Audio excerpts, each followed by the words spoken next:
اللہ کے نبی صلی اللہ علیہ وسلم سے پوچھا کچھ صحابہ کرام نے کہ اے یا نبی جی کیا ہم اس عمل کی بھی دعوت دیں جو عمل ہم نہ کر رہے ہوں؟ تو ہاں اس کی بھی دعوت دیں کہ وہ عمل دعوت کی وجہ سے تمہارے اندر وجود میں آئے گا. کہ کوئی شخص پکا نمازی نہیں ہے, کبھی پڑھی کبھی چھوڑ دی, تو وہ کیا دوسرے کو دعوت نہیں دے گا؟ نہیں, وہ دوسرے کو دعوت دیتا کہ اپنے اندر اترے گا. ابھی ہم اپنے علاقے کا ایک لڑکا جو دعوت کی لائن سے اچانک ہٹ گیا, وقت لگا ہوا تھا اس کا اور ہٹ گیا, اسے گھر پہ بلا کے بھی ناشتہ کرا کے سمجھایا, نہیں سمجھا. وہ باہر ہوٹل پہ لے جا کے ناشتہ کرایا, چائے پلائی, سمجھایا, نہیں سمجھا.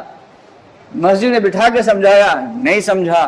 ہر طریقے سے سمجھایا کہ بھائی دعوت کی محنت کو نہ چھوڑو, وقت لگا ہے تمہارا, اس محنت کو پکڑو. آخرکار اس نے نہیں سنا اور برے صحبت میں پڑھ کے اور برے اعمال میں لگ گیا.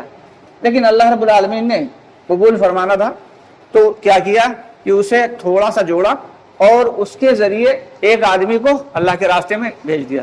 اس نے تھوڑی سی محنت کی تو ایک آدمی کو جا کے صرف چھوڑ کے آیا, پھر تھوڑے دن کے بعد ایک لڑکے کو اور لے جا کے پھر چند کلومیٹر کی دوری پہ چھوڑ کے آیا. اب اس کا وہی چھوڑنا جو تھا اللہ تعالیٰ کو اتنا پسند آیا, اللہ نے ایسا قبول کیا کہ وہ خود, تو اب اندازہ لگائیں یہ سامنے کی بات ہے, اپنے لوگوں کے آس پاس کی بات ہے. تو یہ وہ کام ہے دعوت والا کہ جس بھی عمل کی آپ کو اپنے اندر اتارنا ہے اس عمل کی دعوت ہے. اگر نیک عمل کو مسجد, اپنی نماز اچھی بنانی ہے تو لوگوں کو کامل نماز کی دعوت دینا ہے. اپنا قرآن صحیح کرنا ہے تو لوگوں کو بہترین قرآن کی دعوت دینا ہے. دعوت دراصل ہے ہی داعی کے لیے کہ اپنی زبان اپنے کان سے سب سے زیادہ نزدیک ہے. یہ جو دعوت دی جا رہی جو ہم بول رہے ہیں تو اس کا فائدہ دوسروں کو پہنچے یا نہ پہنچے, فائدہ ہمیں ضرور پہنچے گا, یہ تو پکی بات ہے.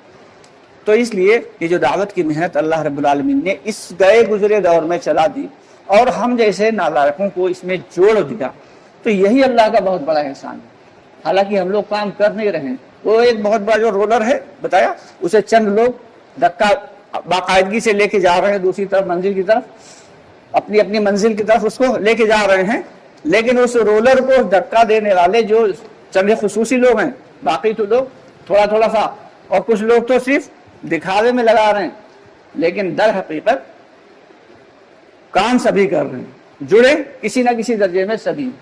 تو ہم سب کی بھی ذمہ داری ہے اس دعوت کی محنت کو چھوڑیں بالکل نہ, کیونکہ آخرت کی منزل کی طرف ہر شخص لگاتار بڑھتا چلا جا رہا ہے. ایک ایک لمحہ, ایک ایک سیکنڈ لگاتار موت کی طرف ہم بڑھ رہے ہیں. اور جیسے ہی آنکھیں بند ہوں گی, یعنی آخرت کا وقت آئے گا, موت کا وقت آئے گا, اور سانس ابھی سینے میں اٹکی ہوگی کہ زبان تو بند ہو جائے گی لیکن کان, آنکھ اور دماغ اپنا کام کرنا جاری رکھیں گے, وہ بند نہیں ہوں گے. پھر جہنم بھی نظر آئے گا, پھر جنت بھی نظر آئے گی, پھر فرشتے بھی نظر آئیں گے, پھر شیطان بھی نظر آئے گا, سب کچھ نظر آئے گا. حالانکہ ابھی بندہ مرا نہیں ہے, سانس سینے میں اٹکی ہے, اللہ نے زبان پہ تالا مار دیا, کسی کو کچھ بتا نہیں سکتا. ہاں سب کچھ دیکھ رہا ہے, سن رہا ہے اور سمجھ بھی رہا ہے, لیکن کسی سے کچھ کہہ نہیں سکتا. اس وقت اگر وہ توبہ کر لیتا ہے تو توبہ قبول نہیں, کیونکہ زبان پہ اللہ نے تالا مارا. دوستو, اس وقت کے آنے سے پہلے ہمیں اپنے اعمال پہ ذرا ایک نگاہ ڈال لینا چاہیے کہ جو صبح سے شام تک ہم لوگ کرتے ہیں کام, کتنا ہم دنیا کے لیے کر رہے ہیں اور کتنا آخرت کے لیے کر رہے ہیں. ہمارا ایمان کتنا اللہ سے جڑا ہوا ہے اور کتنا اپنے کاروبار سے جڑا ہوا ہے.